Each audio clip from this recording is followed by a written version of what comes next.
sécurité. Nicolas et Marie-Laure sont avec nous. Nicolas, bonjour. Vous souhaitiez réagir en direct sur Europe 1 et parler de cette marche. Vous qui travaillez d'ailleurs dans la sécurité mobile privée, vous avez déjà eu affaire à ces antifas, enfin, dits antifas qui emploient toutes les méthodes des fascistes. Alors, dit Antifa, oui, parce qu'en réalité, quand on a affaire à ces gens-là, je veux dire, le triptyque habituel, déplacement en groupe extrêmement violent, toujours cagoulé, habillé en noir, très peu de revendications, beaucoup d'actions violentes, et ça, c'est mon retour sur le terrain, en tout cas. Je pense principalement aux dernières émeutes qu'il y a eu, les plus grosses, c'était pour l'affaire Naël. Je me suis retrouvé dans le 6e arrondissement à rentrer dans une succursale bancaire où les antifas avaient bouté le feu, démoli tout ce qui se présentait, et j'ai dû rentrer avec les CRS parce que c'était pas possible, quoi.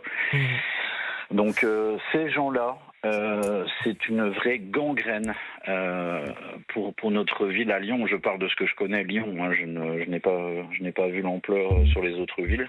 Mais d'un point de vue professionnel, oui. Quand vous faites de la sécurité à Lyon, il faut s'accrocher. Et est-ce que finalement ces méthodes-là, elles se répètent? C'est-à-dire que le drame qui est arrivé la semaine dernière, vous d'expérience, vous vous êtes déjà dit, le pire va arriver, c'est quasiment évident. Ah oui, mais moi en fait, quelque part, ça m'attriste autant que ça ne m'étonne pas.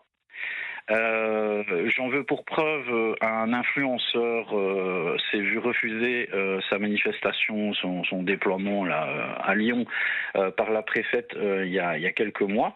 Nous étions en train de sécuriser des bijouteries qui sont à Lyon, dans une rue assez connue pour ça, et je me suis fait tirer dessus au mortier d'artifice parce que voilà, ces gens-là n'ont pas supporté de ne pas voir leur influenceur, machin, et c'était encore ces groupes-là. Ils étaient présents et c'était eux qui ont fait. Nicolas, je ne sais pas si vous avez entendu l'émotion de Charlotte Dornelas. On a commencé l'émission avec Charlotte Dornelas qui intime à tous ces incendiaires de se taire, de respecter la période de deuil et surtout l'hommage qui doit être rendu cet après-midi à un garçon de 23 ans qui a été battu à mort.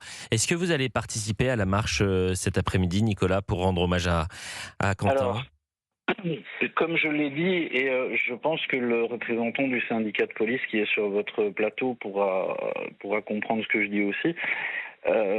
Dans mon travail, j'ai régulièrement dû faire face à ces antifas dans plusieurs missions. Je n'irai pas parce que par 2 fois déjà, en me baladant à Lyon avec ma compagne, j'ai été reconnu par des antifas. Et la 2e fois, j'ai dû en découdre, voilà, pour me défendre, à main nue, bien sûr, parce que nous ne sommes pas armés, la sécurité privée n'étant pas armée dans ces cas-là. Donc j'ai déjà été reconnu par les antifas. Donc je sais très bien qu'ils seront présents sur place, et c'est triste à dire, mais j'ai pas envie de devenir le 2e Quentin de Lyon. Voilà. Et donc je n'irai pas. Mon cœur y sera, mais ma présence n'y sera pas, par un souci d'autoprotection, je dirais. Tout simplement. Cette phrase, elle est terrible. Je ne vais pas y aller. Oui, mais c'est terrible en fait que je ne peux pas aller rendre hommage à quelqu'un, fût-il que je ne le connais pas. Hein, bien sûr. Manifester une tristesse sans avoir peur pour mon intégrité physique. Voilà, en 2026 à Lyon, on en est à ça.